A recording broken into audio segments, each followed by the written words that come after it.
Bienvenue sur le plateau de Courmettes à 900 mètres d'altitude, un cadre absolument exceptionnel.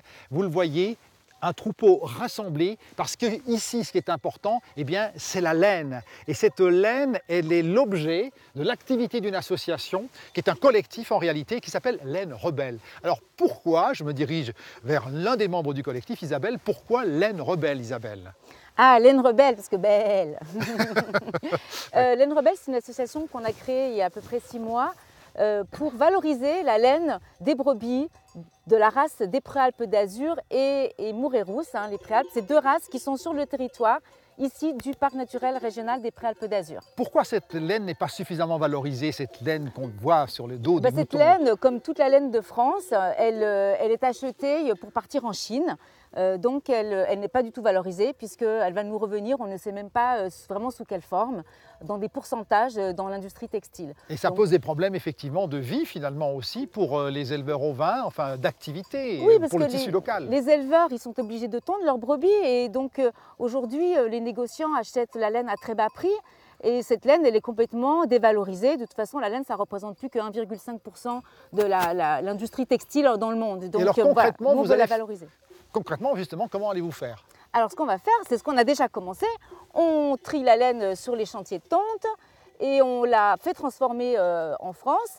Et ensuite, on la récupère en fil pour faire de la confection sur ce territoire. On en reparlera avec l'éleveuse d'ovins tout à l'heure, avec Valentine. Et en attendant, je me dirige vers quelqu'un qui vous encadre finalement économiquement. Absolument, pour assurer un partenaire efficace. Il est ingénieur agronome de formation et surtout, lui, il a pour objectif, c'est bien ça en fait, Étienne, l'objectif c'est d'arriver à du concret. Oui, c'est ça. En fait, vous avez vu Isabelle qui est plein d'enthousiasme et de motivation, mais elles ont le souhait de faire de cette association une entreprise. Elle est préfigurative d'une société coopérative. Donc, c'est-à-dire que le parc naturel régional aura son rôle à jouer là. C'est ça, c'est d'accompagner, d'aider ces porteurs de projets à que ce projet soit le plus viable, durable possible.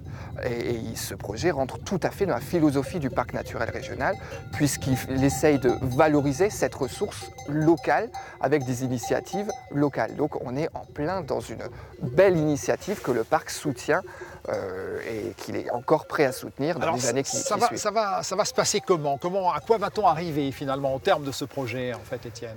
Alors à quoi on va arriver? Finalement, c'est les porteurs de projets qui vont pouvoir y répondre. Mais en tout cas, nous, le rôle du parc, ça a été de les aider à lever des fonds pour démarrer ce projet-là à travers une campagne de financement participatif et à travers la mobilisation de fonds européens.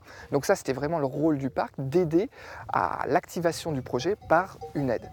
Merci beaucoup Étienne pour cette présentation. Merci aussi Isabelle, on a compris un peu de quoi il s'agissait pour Laine Rebelle, mais on va en parler plus avant en voyant la matière, la laine qu'on travaille et les produits qu'on peut arriver à faire déboucher sur le marché local.